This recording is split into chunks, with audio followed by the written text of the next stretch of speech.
I am a very different person than who I was. I like it. I really do. I like this video. The cause of this paradox should be clear to you by now.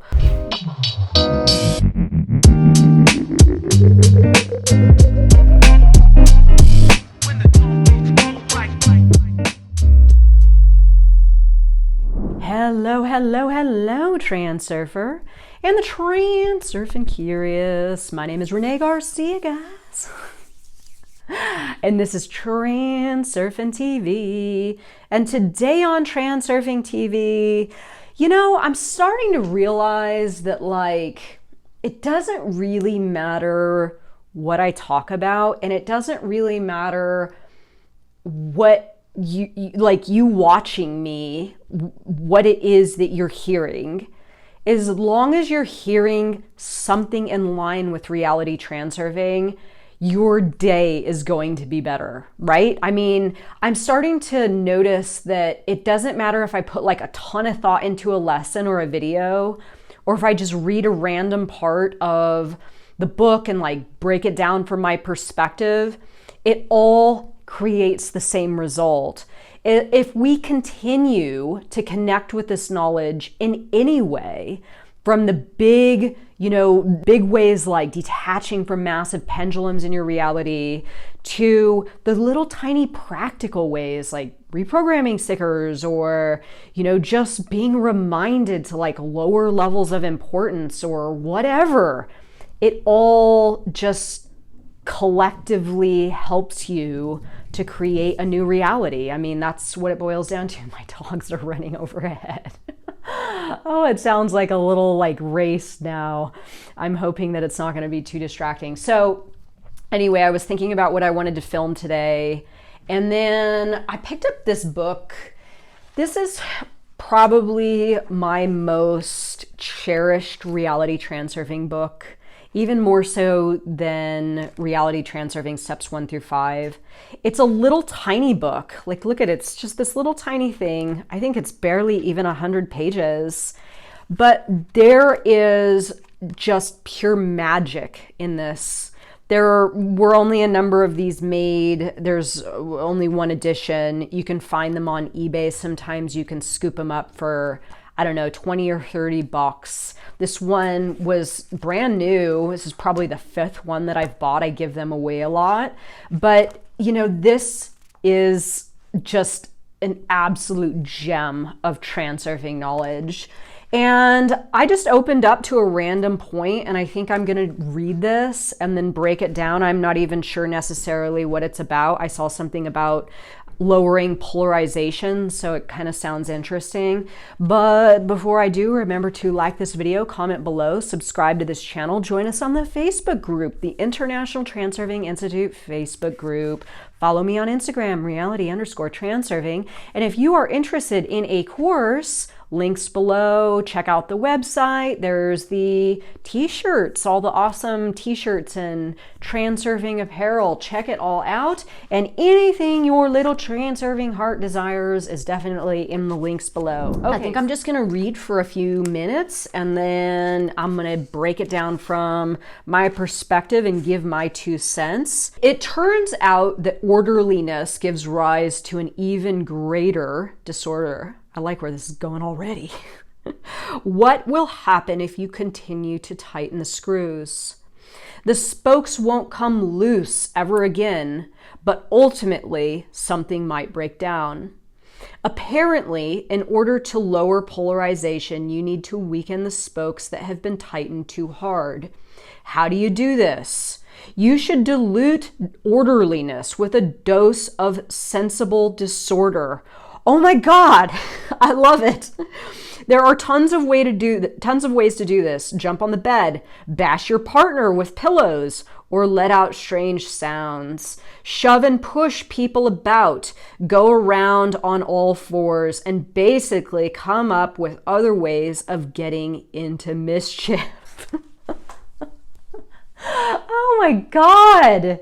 Don't you just love it? It's amazing. You could also be on the watch for another member of your family and suddenly jump on him or play a trick on him. At the dinner table, it would be quite useful to smear each other with jam if there are no cupcakes at hand. Or say it's the summer and the whole family is camping outdoors and there's a big muddy pool by the lakeside. Well then, luck is truly on your side. You know what needs to be done. Basically, the more silly things of the sensible kind, the more obedient the child. The cause of this paradox should be clear to you by now. Orderliness can be ruined just as well with British humor, in which seriousness is driven to absurdity. Generally speaking, having fun, just like being bored, is a state of your soul. We have already talked about the fact that there is no such thing as boredom, but only the eternal need to control reality. This need is an integral quality of the soul. But why does the soul need to have fun? Well, probably because it feels good to have fun. But why does it feel good? Because humor and fun lower importance.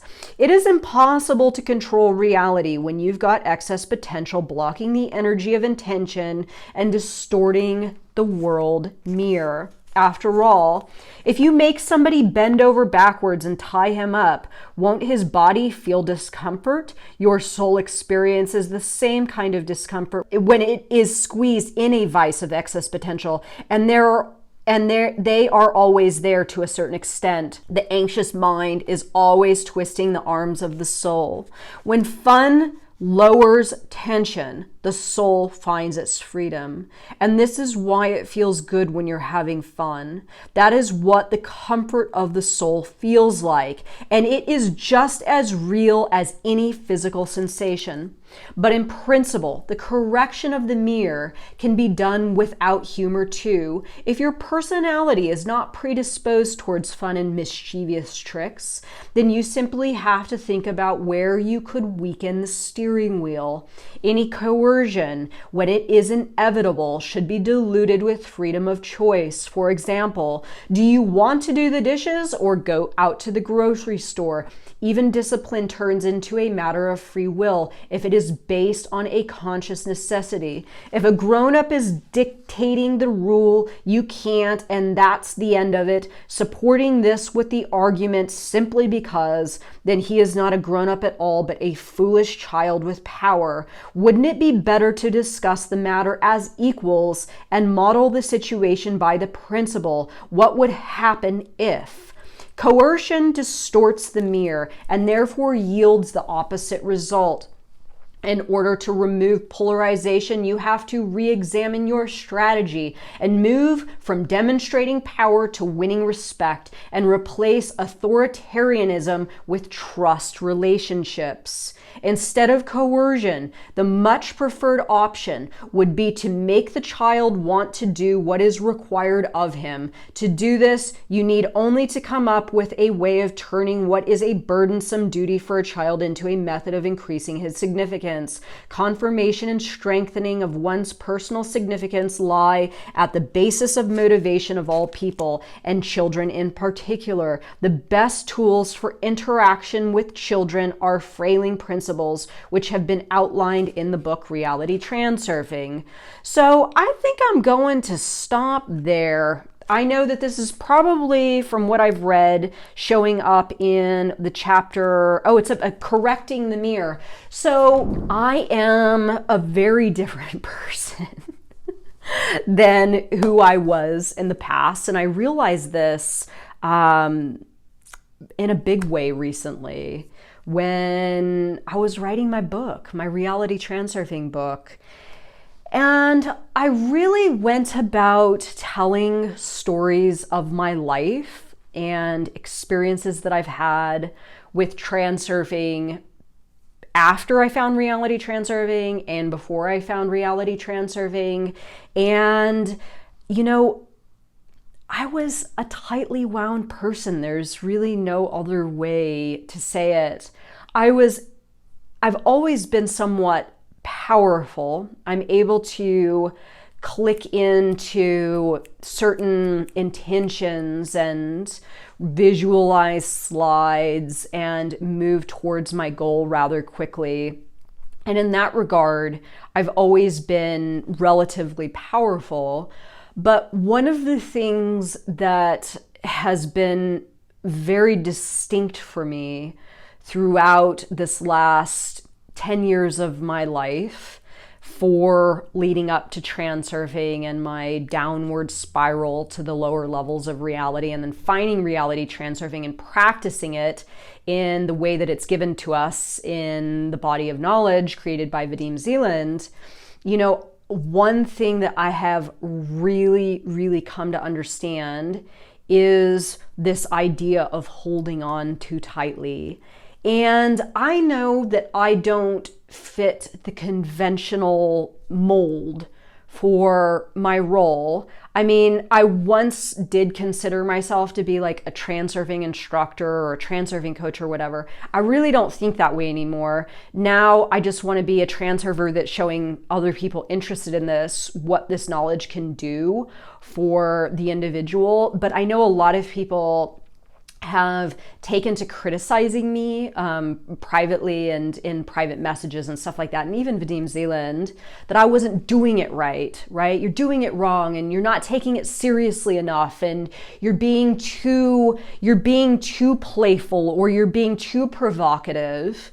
And when I started this endeavor, I started doing everything that I thought I needed to do in order to gain some momentum towards my goal, which is having reality transurfing be known more widely, you know, taking it to a wider screen.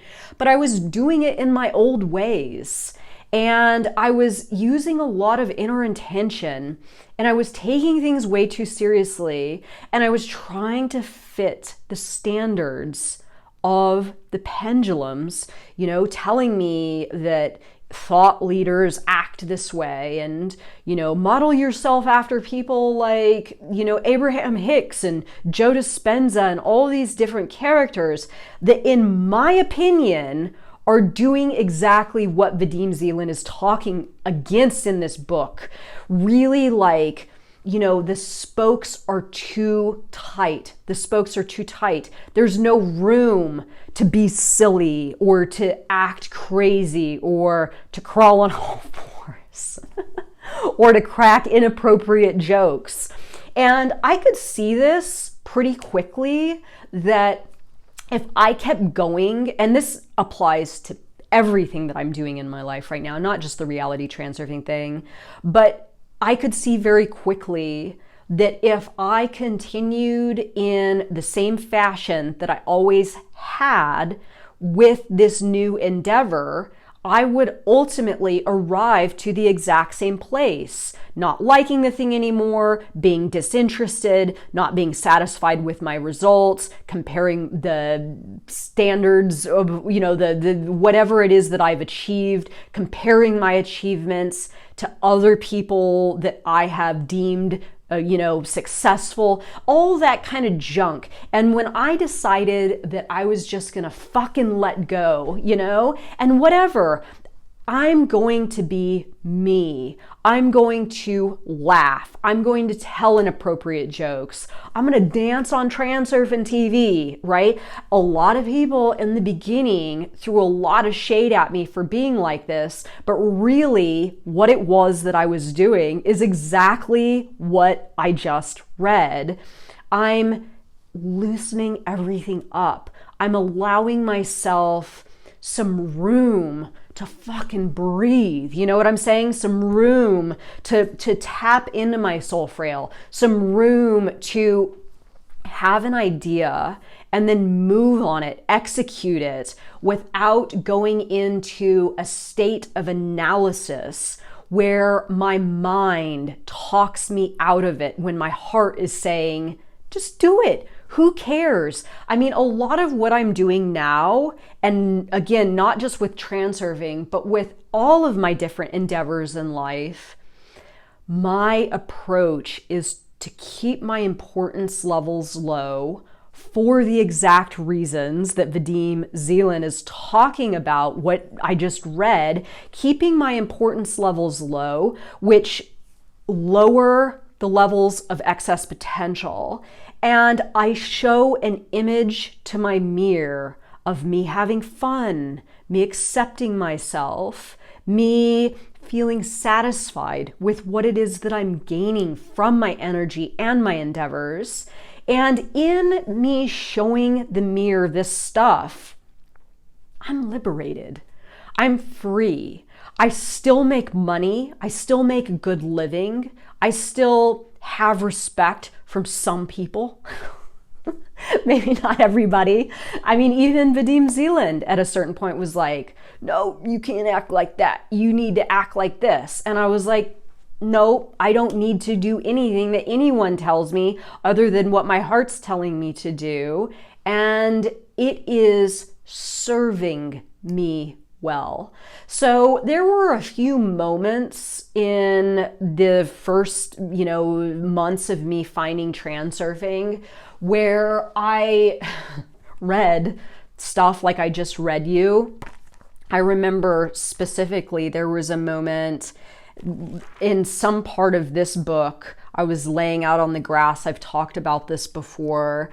And I was laying out on the grass and I was reading this book, and something came up that was just like, I could feel the shift. I could feel the shift. And I felt something, elevation to a higher lifeline, leaving some of my past programming behind, connecting with my higher self, whatever the hell it was.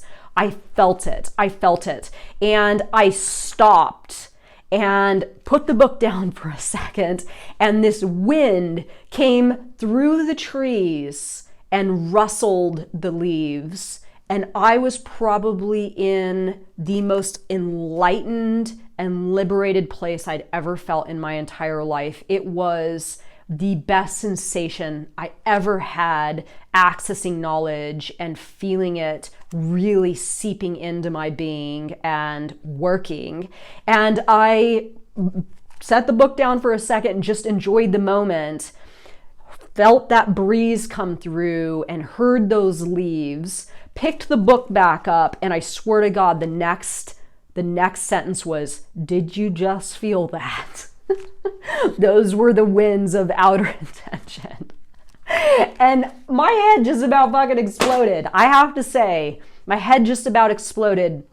And I realized that every single word I had read, now this is the final book in the original series of 5, which is now put into and retranslated into Reality Transurfing steps 1 through 5.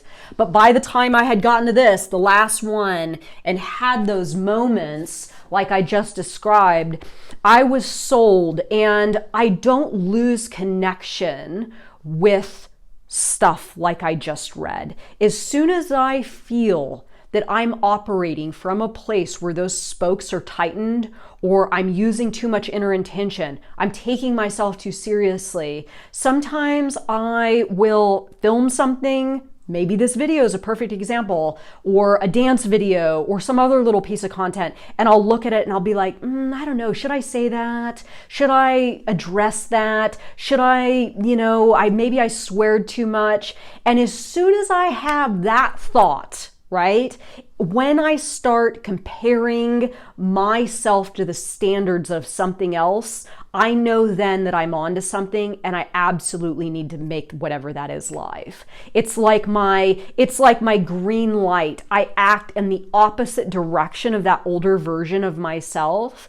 And the more I can act in that opposite direction, the more I shed that older version of myself, the more I become the more playful, soul frail, connected version of me.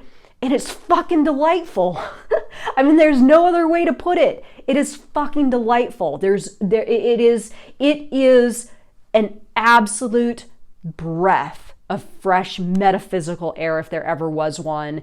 And my reality is rewarding me handsomely for following this exact type of stuff. So Are you tightly wound right now in some area of your life? And how could you go about releasing yourself and showing a more relaxed and accepting version of you to your mirror, which will then come back to you with more of the same, allowing you to live in a more relaxing and accepting version of reality? This is how it works, guys. Oh my God, was that an epic rant? Well, let me know what you think of this video. I like it. I really do. I like this video. And I like the new version of me. I'm so happy that I had the nuts to break out of the mold and shed that old skin of mine, because it wasn't serving me. I lived for 35 years with that crap, and now I get to have a whole new experience of reality and myself, and it's bitchin'.